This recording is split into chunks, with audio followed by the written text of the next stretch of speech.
तेव्हा ही गोष्ट आपण ऐकली.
प्रत्येकाला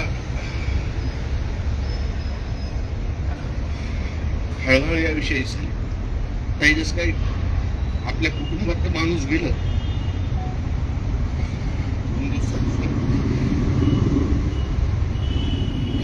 बोलायची इच्छा नव्हती किंवा मीडियासमोर जायची सुद्धा मी कधी आलो नाही. पण आपल्याला कधी साहेब दादा हे वेगळे नव्हते. मी आमदारकीचं पहिलं तिकीट दादांनी माझं फायनल केलं.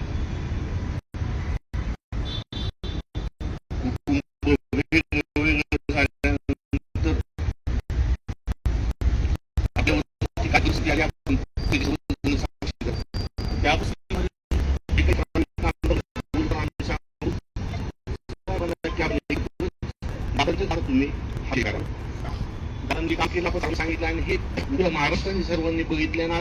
देश पातळीवरती मोठे मोठे लोक सुद्धा त्याच्यावरती प्रतिक्रिया देतात. पण एक गोष्ट खरी, दादांचं AI वरती एक भाषण म्हणून आपण सर्वांनी बघितलं असं. ते भाषण ऐकल्यानंतर कुणी बनवलंय मला माहित नाही, पण ज्या पद्धतीने ते बनवलं आणि ज्या पद्धतीने वाक्यरचना दादांची त्या भाषणामध्ये आली की मी राहिलो नाही राहिलो तरी महाराष्ट्र चालला पाहिजे. आणि त्या पद्धतीनेच आपण सर्वजण खचलेलो. आपल्याला काही कळत नाही, पण पवार कुटुंब जे आहे सर्वांना सांभाळून घेणारं कुटुंब आहे आणि सर्व जाती धर्मांना, ज्याचा सलीमभाईंनी इथं उल्लेख केला. सलीमभाई माझ्यासारख्या म्हणजे एकदम अल्प समाजाच्या पोराला कुटुंब सोडून गेल्यानंतर सुद्धा साहेबांनी दादांनी मला सांभाळलं. कोणत्याही अडी अडचणी म्हणे आता सुद्धा निवडून आल्यानंतर मला चांगलं आठवतं. मी त्या बाहेरच्या मंत्रालयाचे अधिवेशन होतं, मला तिथं दादा भेटले. दादा म्हणले वारे पाठ्या म्हणले, सगळं घर तुझ्या विरोधात असताना सुद्धा तू निवडून आला. मी म्हणलं दादा शादीर तुमचाच आहे. म्हणलं दादा तुम्ही जी ट्रेनिंग आम्हाला दिली त्या पद्धतीनेच आम्ही काम करतो. आणि आज दादा पालकमंत्री झाल्यानंतर बीड जिल्ह्याच्या लोकांना कुठेतरी विश्वास होता काही ना काहीतरी बीड जिल्ह्यामध्ये होणार. रात्री झोपताना भीती वाटत नव्हती, पण दादा आपले पालकमंत्री होते. आज सर्वांनाच त्या गोष्टीची काळजी पडलेली आहे. पण लवकरात लवकर पवार कुटुंब ह्या संदर्भातला निर्णय घेते. मोठे साहेब, मी मोठे साहेबांना पहिल्यांदा अंत्यविधीच्या वेळेस बघितलं की दादांना चिता दिल्यापासून शेवटपर्यंत एकटक त्या अंत्यविधीला सलीमभाई देखील बघत होता. म्हणजे दादा साहेबांची मी ती बाईट बघितली माझ्या आयुष्यातली. तर ताई आपण बघितलं असं, माझ्यापेक्षा आपण अनुभवात सलीमभाई आहेत.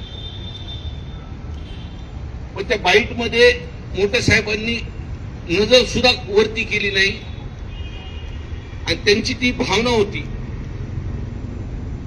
की लोकांपर्यंत जी घटना घडली तिचं सत्य हे लोकांपर्यंत गेलं पाहिजे. पवार साहेब असतील, सुप्रियाताई असतील, सुनेत्राताई असतील, हे नक्कीच त्यांचं ह्या काही दिवसामध्ये एकत्र बसून जे काही निर्णय करतील त्या निर्णयासोबत आपण एकच, मी तर जसं राजकारण मी माझं सुरुवात केली, पवार कुटुंबाशिवाय मला काही दुसरं काही दिसत नाही. आणि ह्याच निर्णयाने, जसं मला काल सुद्धा तिथं प्रतिक्रिया होती की बारामती नंतर सर्वात जास्त विष्णू भैया जर लोक आले असतील तर बीड जिल्ह्यातून लोक आले. बीड जिल्हा हा भावनिक जिल्हा, हा मोठ्या साहेबांना मानणारा जिल्हा आहे. जो काही ते कुटुंब निर्णय करतील आपण त्या निर्णयासोबत एकमताने आपण त्यांच्यासोबत पाठीशी राहायचं आहे. आणि भविष्यामध्ये आपण सर्वांनी जे सांगितलं ठीक आहे, आपण आज सगळ्यांच्या डोळ्यात पाणी, पण काही दिवस झाल्यानंतर आपल्याला लगेच कामाला लावावं लागेल. जी दादांची साहेबांची शिकवण आपल्याला दिलेली आहे ती कोणत्याही अडचण, पिंपरी चिंचवडची निवडणूक झाली, मी नंतर दादाकडे कामाने गेलो, मी डचकत गेलो की आपल्याला काही विषय तिथं विकासासंदर्भात बोलायचंय का नाही. पण तुम्हाला सांगतो ताई की दादा एवढं म्हणजे असं वाटतच नव्हतं की पिंपरी चिंचवडची निवडणूक ते हरलेले, ते लगेच कामाला लागले. आणि त्याच पद्धतीने आपल्याला न खचता येणाऱ्या काळामध्ये जे काही विजन दादांनी ठेवलं होतं, जिल्ह्यामध्ये जे काही मागच्या कार्यक्रमात आल्यानंतर जे काही जाहीर केलं होतं, आपण सर्वांनी पाठपुरावा करून जे काही स्वप्न दादांनी बघितलं होतं. मी 2 दिवस बारामतीला होतो, त्यांचे सर्व जवळचे लोक ज्यांचे जे बीए जे काम करतात त्यांच्याशी मी चर्चा करत होतो. तर सलीमभाई त्यांनी सर्वात जास्त जर पालकमंत्रीपद घेतल्यानंतर केलं असं 12पेक्षा जास्त सर ते बीडची म्हणायचे, मला बीडला हे करायचंय, मला बीडला ते करायचंय. एवढी तळमळ आपल्या जिल्ह्याबद्दल होती. नक्कीच आपल्याला दुःख झालं, आपण ह्याच्यातून सावरू आणि जे काही पवार कुटुंब निर्णय घेतील एका जीवाने आपण त्यांच्या सोबत राहू, हीच खऱ्या अर्थाने दादांना श्रद्धांजली आहे. एवढंच या ठिकाणी सांगतो आणि मी थांबतो. यानंतर सगळ्यांना विनंती, 2 मिनिटं आपल्या जागेवरती उभं राहून आपल्याला या ठिकाणी आपल्या लाडक्या नेत्याला या ठिकाणी श्रद्धांजली अर्पण करायची.